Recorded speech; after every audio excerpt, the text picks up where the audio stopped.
Hello dear students, welcome back to Eduwallet 2.0. നമ്മൾ ഇനി ചെയ്യാൻ പോകുന്ന വീഡിയോ നമ്മൾ ഓൾറെഡി ചെയ്തിരുന്നു മുന്നൊക്കെ. കഴിഞ്ഞ വർഷത്തെ കുട്ടികൾക്കൊക്കെ മിസ് ഇതുപോലത്തെ വീഡിയോസ് ഇട്ടിട്ടുണ്ടായിരുന്നു, നമ്മുടെ ചാനലിൽ കിടക്കുന്നുണ്ട്. പക്ഷേ കമ്മിങ് ന്യൂ സ്റ്റുഡൻസിന് നമുക്ക് വീഡിയോസ് വേണ്ടേ. അപ്പോൾ അതുകൊണ്ടാണ് നമ്മൾ സ്പെഷ്യലി നമ്മുടെ മോഡൽ എക്സാം മുൻനിർത്തിക്കൊണ്ട്, ഫൈനൽ എക്സാം മുൻനിർത്തിക്കൊണ്ടെന്ന് വേണമെങ്കിലും പറയാം, മുൻനിർത്തിക്കൊണ്ട് നമ്മൾ ഈ വീഡിയോ ചെയ്യുന്നത്. മൺഡേ നമുക്ക് അക്കൗണ്ടൻസി എക്സാമാണ്. അപ്പോൾ അക്കൗണ്ടൻസി എക്സാമിന് നിങ്ങൾ നന്നായി പഠിക്കേണ്ട 2 SMR ക്വസ്റ്റ്യൻസ് ഉണ്ട്. SMR പ്രോബ്ലം 2 എണ്ണമാണ് നമുക്കുള്ളത്. ആ 2 പ്രോബ്ലം നമ്മൾ ഒരൊറ്റ വീഡിയോയിൽ ചെയ്യാൻ പോവുകയാണ്. അത് നിങ്ങൾക്ക് പെട്ടെന്ന് മനസ്സിലാവുന്ന രീതിയിൽ ഒരു ക്വസ്റ്റ്യൻ ഡയറക്റ്റ് വന്നാൽ അതിലെന്തൊക്കെ എങ്ങനെയൊക്കെ എടുത്ത് എഴുതാം from previous year question paper. ഒരു പ്രീവിയസ് ഇയർ ക്വസ്റ്റ്യൻ പേപ്പറിൽ നിന്ന് നമുക്ക് ആവശ്യമായ 2 SA പ്രോബ്ലംസ് എടുത്തിട്ടുണ്ട്. നിങ്ങൾക്കിതിൽ ഏതെങ്കിലും ഒരു പ്രോബ്ലം ചെയ്താൽ മതി, പക്ഷേ 2ഉം നിങ്ങൾ അറിയണം. കാരണം ഈ SA ക്വസ്റ്റ്യന് മാത്രമല്ല ചോദിക്കാം, ഇതിൽ നിന്നുള്ള റിയലൈസേഷൻ അക്കൗണ്ട് സെപ്പറേറ്റ് ആയി ചോദിക്കാം, ഇതിൽ നിന്നുള്ള റിവാലുവേഷൻ സെപ്പറേറ്റ് ആയി ചോദിക്കാം. സോ 2 SA പ്രോബ്ലം നിങ്ങൾ പഠിച്ചിരിക്കണം. 2ഉം നമുക്ക് 8 മാർക്കിന് വരാവുന്ന പ്രോബ്ലമാണ്. ഒരെണ്ണം അഡ്മിഷൻ്റെ ചാപ്റ്ററിൽ നിന്നും ഒരെണ്ണം ഡിസൊല്യൂഷൻ്റെ ചാപ്റ്ററിൽ നിന്നും. സാധാരണ നമുക്ക് ഫസ്റ്റ് ചാപ്റ്റർ സ്കിപ്പ് ചെയ്യാത്ത ടൈമിൽ അതിൽ നിന്നാണ് SA പ്രോബ്ലം നമുക്ക് സെപ്പറേറ്റ് ചോദിക്കാറ്. നോൺ പ്രോഫിറ്റ് ഓർഗനൈസേഷനിൽ നിന്ന് നമുക്ക് ഇൻകം സ്റ്റേറ്റ്മെൻറ്റോ അല്ലെങ്കിൽ തന്നെ എന്താ പറയുക, അതൊക്കെയാണ് നമുക്ക് ചോദിക്കാറ്. സ്റ്റേറ്റ്മെൻറ്റ് ഓഫ് അഫയേഴ്സ് ഒക്കെയാണ് ചോദിക്കാറ്. പക്ഷേ അത് സ്കിപ്പിംഗ് ആയ കാരണമാണ് ഈ 2 SA പ്രോബ്ലം അഡ്മിഷനിലേക്കും ഡിസൊല്യൂഷനിലേക്കും അങ്ങനെ തട്ടിപ്പോയത്. ഓക്കെ, അപ്പോൾ ആ 2 ചാപ്റ്ററിൽ നിന്നും നിങ്ങൾ പഠിക്കേണ്ട 8 മാർക്കിൻ്റെ പ്രോബ്ലമാണ് പറയുന്നത് കേട്ടോ. ഇതിൽ നിന്ന് നമുക്ക് 8 മാർക്ക് മാത്രമല്ല കിട്ടുക, മിസ് പറഞ്ഞല്ലോ. ഇതിൽ നിന്ന് തന്നെ നമുക്ക് 4 മാർക്കിനും 5 മാർക്കിനും സെപ്പറേറ്റ് റിയലൈസേഷനൊക്കെ ചോദിക്കുമ്പോൾ അതും നമുക്ക് വരും. അപ്പോൾ ഒരു 10-12 മാർക്ക് എങ്ങനെയും നിങ്ങൾക്ക് ഉറപ്പിക്കാൻ പറ്റാവുന്ന ഒരു വീഡിയോ ആണ്. എല്ലാവരും നല്ല രീതിയിൽ ശ്രദ്ധിച്ച് കേൾക്കുക, ശ്രദ്ധിച്ച് ചെയ്യാനായിട്ട് ശ്രമിക്കാം. അറിയുന്ന കുട്ടികൾ ജസ്റ്റ് ഒന്ന് കണ്ടാൽ മതിയാവും. അറിയാത്തവരുണ്ടെങ്കിൽ ഒരു 1-2 വട്ടം കണ്ട് നിങ്ങൾ ഒപ്പം ചെയ്ത് നോക്കിയാൽ നിങ്ങൾക്ക് കിട്ടും കേട്ടോ. ഓക്കെ, അപ്പം നമുക്ക് വീഡിയോയിലേക്ക് കടക്കാം. അതിന് മുന്നേ ആദ്യമായിട്ടാണ് നമ്മുടെ ചാനൽ കാണുന്നത് എങ്കിൽ ലൈക്ക് ചെയ്യുക, ഷെയർ ചെയ്യുക, സബ്സ്ക്രൈബ് ചെയ്യുക, മാക്സിമം സപ്പോർട്ട് ചെയ്യുക. Okay, thank you. അപ്പം നമുക്ക് നോക്കാം. ഓക്കെ, അപ്പോൾ നമ്മൾ ആദ്യം ചെയ്യാനായിട്ട് പോകുന്നത് അഡ്മിഷൻ്റെ ചാപ്റ്ററിൽ നിന്നുള്ള ക്വസ്റ്റ്യൻ ആണ് കേട്ടോ. അത് ക്വസ്റ്റ്യൻ നമ്പർ 10 കണ്ടോ മിസ്, ഇത് വട്ടിട്ട് വെക്കാം. ഈ ക്വസ്റ്റ്യൻ ആണ് ചെയ്യുന്നത്. ക്വസ്റ്റ്യൻ കിട്ടാത്തവരുണ്ടെങ്കിൽ ഒന്നെങ്കിൽ സ്ക്രീൻഷോട്ട് എടുത്ത് വെക്കുക, എന്തെങ്കിലും ചെയ്യുക കേട്ടോ. നമുക്ക് ആദ്യമായിട്ട് വായിച്ചു നോക്കിയോക്കാം. ഇത് 2014 ക്വസ്റ്റ്യൻ പേപ്പറിലത്തെ ചോദ്യമാണ്. 2014 Aneesh and Akhil were a partnership who were sharing profit and losses equally. അതൊക്കെ അണ്ടർലൈൻ ചെയ്യാൻ നമുക്ക് ആവശ്യമുള്ള കാര്യങ്ങൾ നമ്മൾ അണ്ടർലൈൻ ചെയ്ത് വെക്കുക. ഈക്വലി ഷെയർ ചെയ്യുന്ന 2 പാർട്ട്നേഴ്സാണ്. Their balance sheet as on 31st March തന്നിട്ടുണ്ട്. ക്യാപിറ്റൽ അക്കൗണ്ട് തന്നിട്ടുണ്ട്. ക്രെഡിറ്റേഴ്സ്, ബിൽസ് പേയബിൾ തന്നിട്ടുണ്ട്. Then cash, debtors, stock, furniture and plant and machinery. Ajit admitted, a new partner is admitted as a partner on the date of balance sheet. നമുക്ക് തന്നിട്ടുണ്ട്, കുറച്ച് terms and condition തന്നിട്ടുണ്ട്. Ajit will bring ₹80,000 as his capital and plant and machinery will be increased by 10,000. Furniture should be appreciated by 20%. Stock should be reduced by 6,000. A provision is there and a creditors to be reduced by 2,000. ഇതെല്ലാം നമുക്ക് അഡ്മിഷൻ്റെ സമയത്ത് നമുക്ക് തന്നിരിക്കുന്ന കുറച്ച് അഡ്ജസ്റ്റ്മെൻറ്റുകളാണ്. ഇവിടെ എന്താ, അസറ്റിൻ്റെ value കൂടുക കുറയുക അങ്ങനെയൊക്കെ തന്നെയാണ് നമുക്ക് തന്നിരിക്കുന്നത്. ഇവിടെ ആദ്യം ഇൻക്രീസ് ചെയ്തു plant and machinery, then furniture again appreciate ചെയ്തു, സ്റ്റോക്ക് കുറഞ്ഞു, പ്രൊവിഷൻ ലയബിലിറ്റി ഇൻക്രീസ് ചെയ്തു, ക്രെഡിറ്റർ ലയബിലിറ്റി കുറഞ്ഞു. ഇത് വെച്ചിട്ട് നമുക്ക് എന്ത് ചെയ്യണം, റിവാലുവേഷൻ അക്കൗണ്ട് ചെയ്യണം. നമ്മളോട് പറഞ്ഞിരിക്കുന്ന ക്വസ്റ്റ്യൻ എന്താണ്, prepare revaluation and capital account and also balance sheet. Balance sheet ഉണ്ട് കേട്ടോ, നമുക്ക് ബാലൻസ് ഷീറ്റ് ചോദിക്കാറുണ്ട്. നമ്മൾ 3ഉം കൂടി ഒരുമിച്ചിട്ടാണ് ഈ ക്വസ്റ്റ്യനിൽ ചെയ്യുന്നത്. ഓക്കെ, അപ്പോൾ നമുക്ക് ചെയ്യാം. ക്വസ്റ്റ്യൻ നിങ്ങൾക്ക് കിട്ടിയെന്ന് വിചാരിക്കുന്നു. അപ്പോൾ നമ്മൾ ആദ്യം നിങ്ങളോട് പറയാനായിട്ട് മിസ്സിനുള്ളത് എന്താണെന്ന് വെച്ചിട്ടുണ്ട് കഴിഞ്ഞാൽ, ഒരു അഡ്മിഷൻ്റെ ചാപ്റ്റർ ഫസ്റ്റ് നമ്മൾ ചെയ്തത് അഡ്മിഷൻ ചാപ്റ്ററിലെ ക്വസ്റ്റ്യൻ ആണെന്ന് പറഞ്ഞു. അപ്പോൾ അഡ്മിഷൻ ചാപ്റ്ററിലെ അഡ്മിഷൻ ഓഫ് എ പാർട്ട്ണർ ചാപ്റ്ററിലെ SA പ്രോബ്ലമാണ് നമ്മൾ ചെയ്യുന്നത്. അത് നമ്മൾ 3 അക്കൗണ്ടുകളാണ് തയ്യാറാക്കേണ്ടത്. The first one is revaluation account.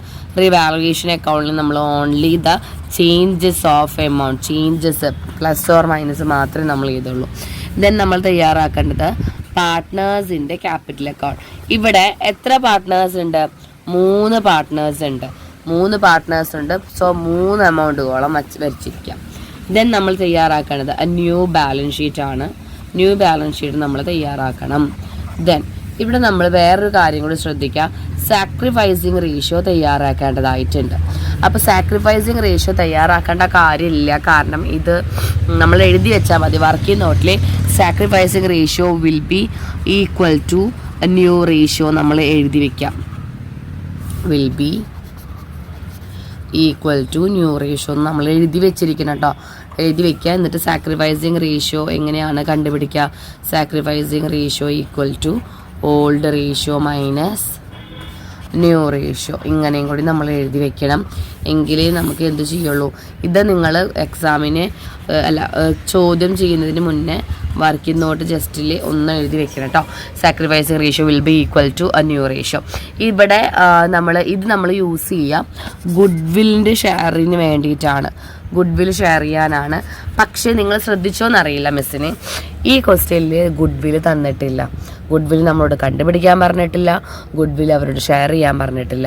അപ്പം നിങ്ങളൊരു കാര്യം ശ്രദ്ധിക്കുക, പറയാത്ത കാര്യം നമ്മളത് ചെയ്യേണ്ട. പക്ഷേ നമുക്ക് ക്വസ്റ്റ്യനിൽ ഗുഡ് അല്ലെങ്കിൽ പ്രീമിയം എമൗണ്ട് എന്ത് ചെയ്യും? പ്രീമിയം എമൗണ്ട് ആര് കൊണ്ടുവരും? പുതിയ പാർട്ട്ണർ കൊണ്ടുവരും. സോ നമ്മൾ എന്ത് ചെയ്യണം? ആ പുതിയ പാർട്ട്ണർക്ക് ഗുഡ് കൊണ്ടുവന്നത് ഓൾഡ് പാർട്ട്നേഴ്സ് വീതിച്ചെടുക്കണം. ഓക്കെ. അപ്പോൾ ഗുഡ് കൊണ്ടുവന്നാൽ നിങ്ങളങ്ങനെ വിധിച്ചു കൊടുത്തോളൂ കേട്ടോ. ഓൾഡ് പാർട്ട്നേഴ്സിന് അവരുടെ സാക്രിഫൈസിങ് റേഷ്യോയിൽ വിധിച്ചു കൊടുക്കാം. ദെൻ നമ്മൾ റിവാലുവേഷൻ അക്കൗണ്ട് വരയ്ക്കാം. 3 പാർട്ട്നേഴ്സിൻ്റെ ക്യാപിറ്റൽ അക്കൗണ്ട് വരയ്ക്കാം. നമുക്ക് ന്യൂ പാർട്ട്ണർ എന്ന് പറയുന്നത് ഒന്ന് അനീഷാണ്, ദെൻ അഖിൽ ആൻഡ് അജിത്ത്. 3 പാർട്ട്നേഴ്സിനും ഓരോ എമൗണ്ടുകളോളം നമ്മൾ കൊടുക്കുന്നു. Aneesh, Akhil and Ajith. Okay. Then നമ്മൾ പുതിയൊരു ന്യൂ ബാലൻസ് ഷീറ്റ്. ഇത് 3 നിങ്ങൾ ഏകദേശം കുറച്ച് വലുപ്പത്തിൽ വരച്ച് വെക്കുക. അപ്പോൾ ആദ്യം തന്നെ വരച്ച് വെച്ച് കഴിഞ്ഞാൽ നമുക്ക് വേറെ ഇഷ്യൂസ് ഒന്നും വരുന്നില്ല. നമുക്ക് പിന്നീട് വേറെ പ്രോബ്ലംസ് ഒന്നും വരുന്നില്ല. നമ്മൾ ആദ്യം ഒന്ന് വരച്ച് വയ്ക്കുക. ദെൻ പിന്നീട് നമ്മൾ ചെയ്യേണ്ടത് എന്താണ്? റിവാലുവേഷൻ അക്കൗണ്ടാണ് നമ്മൾ ആദ്യം പ്രിപ്പയർ ചെയ്യുക. ഏറ്റവും ആദ്യം നമ്മൾ പ്രിപ്പയർ ചെയ്യുക റിവാലുവേഷൻ അക്കൗണ്ടാണ്. റിവാലുവേഷൻ അക്കൗണ്ടിൽ അസറ്റിൻ്റെ വാല്യൂസ് കൂടിയ ക്രെഡിറ്റ് അസറ്റിൻ്റെ വാല്യൂ കുറഞ്ഞാൽ ഇവിടെ അപ്പം നമ്മളോട് പറഞ്ഞിരിക്കുന്നത് plant and machinery will be increased എന്ന് പറയുമ്പോൾ കൂടി. അപ്പോൾ ഈ സൈഡിൽ ഏതാ? By plant and machinery. Increase ചെയ്ത എമൗണ്ട് 10,000 ആണ് കൂടിയത്. അപ്പോൾ 10,000 എഴുതാം. പിന്നീട് നമ്മളോട് പറഞ്ഞേക്കേണ്ടത് ഫർണിച്ചർ അപ്രീഷിയേറ്റഡ് 20% ആണ്. അതും കൂട് തന്നെയാണ്. അപ്രീഷിയേറ്റഡ് എന്ന് പറഞ്ഞിട്ടുണ്ടെങ്കിൽ എന്താണ്? കൂടാണ്. ഫർണിച്ചറിൻ്റെ എമൗണ്ട് 10,000 ആണ്. അതിൻ്റെ 20% കൂടി. അപ്പോൾ എത്രയാണ്? 2,000 rupees കൂടി കേട്ടോ. ദെൻ നമ്മളോട് പറഞ്ഞിരിക്കുന്നത് stock is reduced. Stock asset ആണ്. അസറ്റിൻ്റെ വാല്യൂ കുറഞ്ഞു. സോ ഡെബിറ്റ് സൈഡിൽ വന്ന സ്റ്റോക്ക് എത്ര കുറഞ്ഞു? നമുക്ക് 6,000 രൂപ സ്റ്റോക്ക് കുറഞ്ഞു. Then A provision is there. Provision എന്ന് വെച്ചാൽ ലയബിലിറ്റി ഇൻക്രീസ് ആണ്. അത് ഇവിടെ എഴുതാം. അപ്പോൾ പ്രൊവിഷൻ നമ്മൾ ന്യൂ പ്രൊവിഷൻ ആണ്. പ്രൊവിഷൻ 5% ഓൺ ഡെപ്റ്റ്. ഡെപ്റ്ററുടെ എമൗണ്ട് 40,000 ആണ്. അതിൻ്റെ 5%. അപ്പോൾ നമുക്ക് എത്ര വരും? 2,000 rupees വരും. ദെൻ പിന്നീട് നമ്മളോട് പറഞ്ഞത് creditors to be reduced. Creditors reduce ചെയ്തു എന്ന് പറഞ്ഞിട്ടുണ്ട് 2,000 rupees. അപ്പോൾ നമുക്ക് എന്താണ്? ലയബിലിറ്റി കുറഞ്ഞു. ലയബിലിറ്റി ഇൻക്രീസ് ചെയ്താൽ ഇവിടെ, ലയബിലിറ്റി കുറഞ്ഞാൽ ഇവിടെ. So creditors. വേറെ ഒരു അഡ്ജസ്റ്റ്മെൻറ്റ് ഇതിൽ എഴുതണ്ട. റിവാലുവേഷൻ അക്കൗണ്ടിൽ നമ്മൾ അഡ്ജസ്റ്റ്മെൻറ്റ്, അതായത് നമ്മൾ അഡ്ജസ്റ്റ്മെൻറ്റിൽ എന്താണോ പറഞ്ഞ് അത് മാത്രം നമ്മൾ എഴുതിയാൽ മതി. അത് മാത്രം നമ്മൾ എഴുതാം.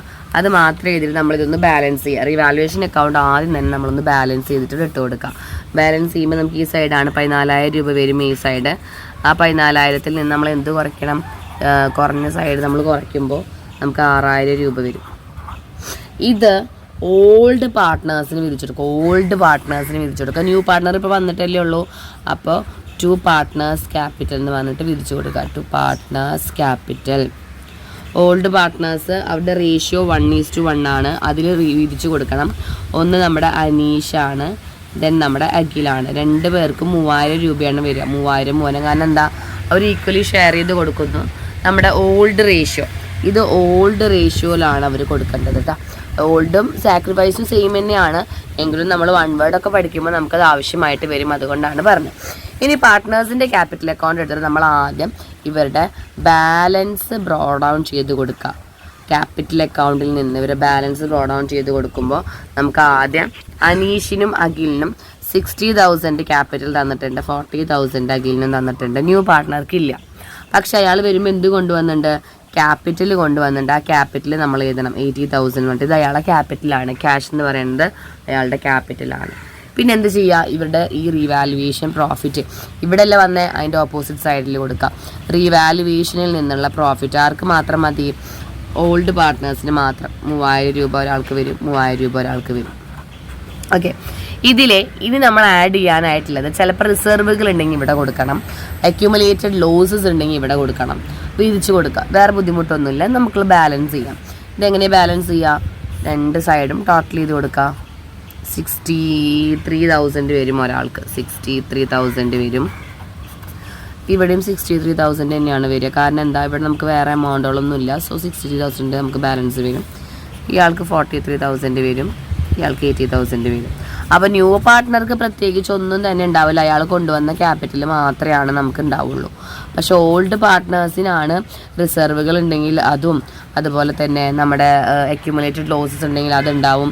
അതല്ല എങ്കിൽ അവരുടെ റിവാലുവേഷൻ്റെ ബാലൻസ് ഉണ്ടെങ്കിൽ അതൊക്കെ ഉണ്ടാവും. ഓക്കെ, ഇനി നമ്മൾ എന്ത് ചെയ്യും? ഇപ്പോൾ റിവാലുവേഷൻ അക്കൗണ്ടും കഴിഞ്ഞു, പാർട്ട്നേഴ്സിൻ്റെ ക്യാപിറ്റൽ അക്കൗണ്ടും കഴിഞ്ഞു, നമ്മൾ ന്യൂ ബാലൻസ് ഷീറ്റ് തയ്യാറാക്കാം. ന്യൂ ബാലൻസ് ഷീറ്റ് തയ്യാറാക്കുമ്പോൾ നമ്മൾ കുറച്ചധികം കാര്യം ശ്രദ്ധിക്കാനായിട്ടുണ്ട്. ന്യൂ ബാലൻസ് ഷീറ്റ് തയ്യാറാക്കുമ്പോൾ നമ്മൾ ഓൾഡ് ബാലൻസ് ഷീറ്റ് കയ്യിൽ വെച്ചിട്ട് വേണം തയ്യാറാക്കാൻ. ഓൾഡ് ബാലൻസ് ഷീറ്റ് നോക്കുക. ഇവിടെ നമ്മൾ അസറ്റ് സൈഡാണ് എഴുതാറ്, ഇവിടെ നമ്മൾ ലൈബിലിറ്റി സൈഡാണ് എഴുതാറ്. Assets and liability side. ആദ്യം ക്യാഷ് 6,000 ആണ്. ആ 6,000 അല്ല നമ്മൾ ഇവിടെ എഴുതുക. ക്യാഷിലെ ആ 6,000ഉം പുതിയ പാർട്ട്ണർ കൊണ്ടുവന്ന ക്യാപിറ്റലും, ഇനി അയാൾ ഗുഡ് വില്ല് കൊണ്ടുണ്ടെങ്കിലോ അതും കൂടി ഇതിൽ കൂടെ കൂട്ടണം കേട്ടോ. പുതിയ പാർട്ട്ണർ കൊണ്ടുവന്ന ക്യാഷും അതുപോലെ തന്നെ ഗുഡ് വില്ലും ഉണ്ട് എങ്കിൽ നമ്മളത് എവിടെ എഴുതുക? 86,000 ആണ് വരിക. Okay, cash. ഡെപ്റ്റേഴ്സ് 40,000 ആയിരുന്നു. അതിൽ നിന്ന് നമ്മൾ എന്ത് കുറയ്ക്കണം? നമുക്ക് എന്ത് വന്നിട്ടുണ്ടായിരുന്നു? നമുക്ക് പ്രൊവിഷൻ വന്നിട്ടുണ്ടായിരുന്നു അല്ലേ? റിവാലുവേഷൻ ചെയ്യുമ്പോൾ ന്യൂ പ്രൊവിഷൻ, അത് കുറച്ചിട്ട് എഴുതാം. അടുത്തത് സ്റ്റോക്ക് എന്താ സംഭവിച്ചത്? സ്റ്റോക്കിൻ്റെ വാല്യൂ 80,000 ആയിരുന്നു. അതിൽ 6,000 രൂപ കുറഞ്ഞു എന്ന് പറഞ്ഞിട്ടുണ്ട്. അപ്പം നമ്മളത് കുറയ്ക്കണം. കുറഞ്ഞു എന്ന് പറഞ്ഞ കാര്യങ്ങൾ കുറച്ച് എഴുതുക, കൂടി എന്ന് പറഞ്ഞ കാര്യങ്ങൾ കൂട്ടി എഴുതുക. അതാണ് ന്യൂ ബാലൻസ് ഷീറ്റിൽ നമ്മൾ തയ്യാറാക്കേണ്ടത്. അപ്പോൾ 6,000 റുപ്പീസ് കുറയുമ്പോൾ ബാക്കിയുള്ളത് 74,000 റുപ്പീസാണ്. ദെൻ ഫർണിച്ചർ എന്താ സംഭവിച്ചേ?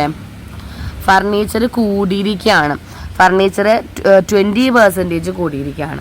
ഫർണിച്ചർ നമുക്കുള്ളത് 10,000 ആയിരുന്നു. അതിൻ്റെ കൂടെ അതിൻ്റെ 20% എന്ന് പറയുമ്പോൾ നമുക്ക് 2,000 റുപ്പീസ് ഇൻക്രീസിങ് ആണ്. സോ 12,000 എഴുതാം. അത് കഴിഞ്ഞിട്ട് നമുക്ക് പിന്നെ പ്ലാന്റ് ആൻഡ് മിഷനറി നമുക്ക് അപ്രീഷിയേറ്റഡ് തന്നെയാണ്. എത്ര? 10,000. അപ്പോൾ 30,000 ആണുള്ളത്. അതിൻ്റെ കൂടെ 10,000 ആഡ് ചെയ്യാം. അപ്പോൾ നമുക്ക് എത്ര കിട്ടി? 40,000 റുപ്പീസ് കിട്ടി. ദെൻ ഇനി ഏതെങ്കിലും അസറ്റുകൾ ഉണ്ടോ എന്ന് നോക്കാം. നമുക്ക് വേറെ അസറ്റുകളൊന്നും തന്നെ ഇല്ല. നമ്മളെന്ത് ചെയ്യുക? ലയബിലിറ്റി സൈഡിൽ വരിക. ലയബിലിറ്റി സൈഡിൽ വരുമ്പോൾ നമ്മൾ ആദ്യം ക്രെഡിറ്റേഴ്സ് നമുക്ക് കുറഞ്ഞിട്ടുണ്ട്. എത്ര രൂപ? 2,000 രൂപ കുറഞ്ഞിട്ടുണ്ട്. അപ്പോൾ 60,000 ആയിരുന്നു. അതിൽ നിന്ന് നമ്മൾ എന്ത് ചെയ്യുക? 2,000 റുപ്പീസ് കുറയ്ക്കാം. അപ്പോൾ 2,000 റുപ്പീസ് കുറച്ച് കഴിഞ്ഞാൽ നമുക്ക് 58,000 റുപ്പീസാണ് വരിക. അതിനുശേഷം ബിൽസ് പേയബിളിന് ഒരു മാറ്റവും തന്നിട്ടില്ല. സോ നമ്മൾ ബിൽസ് പേയബിൾ അതേപോലെ എമൗണ്ട് 6,000 നമ്മൾ അതേപോലെ എഴുതും. വേറെ ലൈബിലിറ്റീസ് ഒന്നുമില്ല. ഇവിടെ പ്രൊവിഷൻ, ചില കുട്ടികൾ എന്താ ചെയ്യാന്നറിയോ? ഈ ഡെപ്റ്റേഴ്സ് 40,000 ഇവിടെ തന്നെ എഴുതിയിട്ട് ഈ പ്രൊവിഷൻ ഇവിടെ കൊണ്ടുവരും. അത് ചെയ്യണോണ്ട് തെറ്റെന്നൊന്നും പറയാൻ പറ്റില്ല. പക്ഷേ എങ്കിലും നമ്മൾ +1 പഠിച്ച ഓർഡർ ഇതല്ലേ, നമ്മൾ ബാലൻസ് ഷീറ്റിൻ്റെ ഓർഡർ പഠിക്കുമ്പോൾ ഇതല്ല. അപ്പോൾ ഈ ഓർഡർ തന്നെ കീപ്പ് ചെയ്താൽ മതി. ദെൻ നമ്മൾ ക്യാപിറ്റൽസ്, 3 പേരുടെ ക്യാപിറ്റൽസ് നമ്മൾ എഴുതണം. ഏതൊക്കെ ക്യാപിറ്റൽസ് ഇത്ര നമ്മൾ എഴുതാം? നമുക്ക് ഓൾറെഡി നമ്മൾ ബാലൻസിങ് ഫിഗറായിട്ട് വെച്ചിരിക്കുന്ന ഈ ക്യാപിറ്റലുകളാണ് എഴുതാം. 63, 43 ആൻഡ് 80,000. 63 ആൻഡ് 43 ആൻഡ് 80,000 ആണ് നമ്മളിവിടെ എഴുതേണ്ടത് കേട്ടോ. ആരുടെ? അഖിൽ 63,000. ദെൻ അനീഷ്, ദെൻ പുതിയ ആൾ അജിത്ത്, ഇത്രയും പോസ്റ്റ് ചെയ്ത് കഴിഞ്ഞാൽ നമ്മുടെ ഒരുവിധം കംപ്ലീറ്റ് എല്ലാം കഴിഞ്ഞു. നമ്മൾ ലൈബിലിറ്റീസ് എഴുതി, ക്യാപിറ്റൽ എഴുതി, പ്ലാന്റ് ആൻഡ് മെഷീനറി 40,000 അല്ലേ, പ്ലാന്റ് ആൻഡ് മെഷീനറി 40,000 ആണ്, 12,000 ഫർണിച്ചറാണ്, 74,000 സ്റ്റോക്കാണ്, ഡെപ്റ്റേഴ്സ് നമുക്ക് 38 ആണ്, 80. നമ്മളിതൊന്ന് ബാലൻസ് ചെയ്ത് നോക്കാം, നമുക്കിത് ടാലി ആയിട്ട് വരണം. ഇത് ടാലി ആയാലാണ് നമ്മുടെ ആൻസർ ഇസ് കറക്റ്റ് ആവുക. നമുക്കിവിടെ ടാലി ചെയ്ത് വരുമ്പോൾ നമുക്ക് എങ്ങനെയും ഒരു 250,000 ആണ് വരുന്നത്. നിങ്ങൾ എന്തായാലും ഒന്ന് ടാലി ചെയ്ത് നോക്കാം കേട്ടോ. രണ്ട് സൈഡും ചെയ്തപ്പോൾ ഇങ്ങനെയാണ് വരുന്നത്, ഓൾറെഡി ചെയ്ത് വെച്ചിരുന്നു. സോ ഇതാണ് നമ്മുടെ ആൻസർ. ഇത് അഡ്മിഷൻ്റെ ചാപ്റ്ററാണ്, അഡ്മിഷനിലെ ഒരു പ്രോബ്ലമാണ്. ഓക്കെ, ദെൻ നമുക്കിത് നെക്സ്റ്റ് ക്വസ്റ്റ്യനിലേക്ക് കിടക്കാം. അപ്പോൾ അഡ്മിഷനിൽ എന്താ സംഭവിച്ചത്, നമുക്ക് എന്താ പറയുക, റീവാലുവേഷൻ അക്കൗണ്ട് ആണ്, 3 എണ്ണം ഉണ്ട്. സോ നമ്മൾ 3 രീതിയിൽ സാക്രിഫൈസിങ് റേഷ്യോ കണ്ടുപിടിക്കണം, റിവാലുവേഷൻ കണ്ടുപിടിക്കണം, പാർട്ട്നേഴ്സിൻ്റെ ക്യാപിറ്റൽ അക്കൗണ്ടിലേക്ക് കൊടുക്കേണ്ട കാര്യങ്ങളൊക്കെ കൊടുത്ത് വിടുക, ബാലൻസ് ചെയ്ത് വെക്കുക, ന്യൂ ബാലൻസ് ഷീറ്റ് തയ്യാറാക്കുക. ന്യൂ ബാലൻസ് ഷീറ്റ് തയ്യാറാക്കുമ്പോൾ ക്യാഷ് പ്രത്യേകം ശ്രദ്ധിക്കുക, കൂടിയതിന് കൂടിയെന്നും കുറഞ്ഞതിന് കുറഞ്ഞെന്നും പറഞ്ഞിട്ട്. ഓക്കെ, ഇത്രയാണ് ഒന്നാമത്തെ അഡ്മിഷൻ്റെ ചാപ്റ്ററിലുള്ള ക്വസ്റ്റ്യൻ. ഇനി നമുക്ക് റിയലൈസേഷൻ വെച്ചിട്ടുള്ളൊരു പ്രോബ്ലം ചെയ്യാം. അത് മിസ് സെക്കൻഡ് പാർട്ടായിട്ട് തന്നെ ഇടുന്നത്, കാരണം ഒരൊറ്റ എസ്സേ പ്രോബ്ലം നന്നായി പഠിക്കണം എന്നുള്ളവർക്ക് ഇത് രണ്ടും കൂടി കാണണ്ടല്ലോ. അതുകൊണ്ടാണ് മിസ് അത് സെപ്പറേറ്റ് സെക്കൻഡ് പാർട്ടായിട്ടാണ് ചെയ്യുന്നത്. സോ ഇത് ഫസ്റ്റ് പാർട്ടിലെ ഫസ്റ്റത്തെ എസ്സേ മാർക്കിൻ്റെ 8 മാർക്കിൻ്റെ ചോദ്യം. ഇതിൻ്റെ തൊട്ട് ശേഷമുള്ള വീഡിയോ, റിയലൈസേഷൻ്റെ വീഡിയോ ഇപ്പം തന്നെ ഇതിൻ്റെ പിന്നാലെ അപ്ലോഡ് ആവുന്നതാകുന്നു കേട്ടോ. ഓക്കെ ഡിയർ സ്റ്റുഡൻസ്, അപ്പോൾ വീഡിയോ ഹെൽപ്ഫുൾ ആയെങ്കിൽ ലൈക്ക് ചെയ്യാനും ഷെയർ ചെയ്യാനും മറക്കരുത്.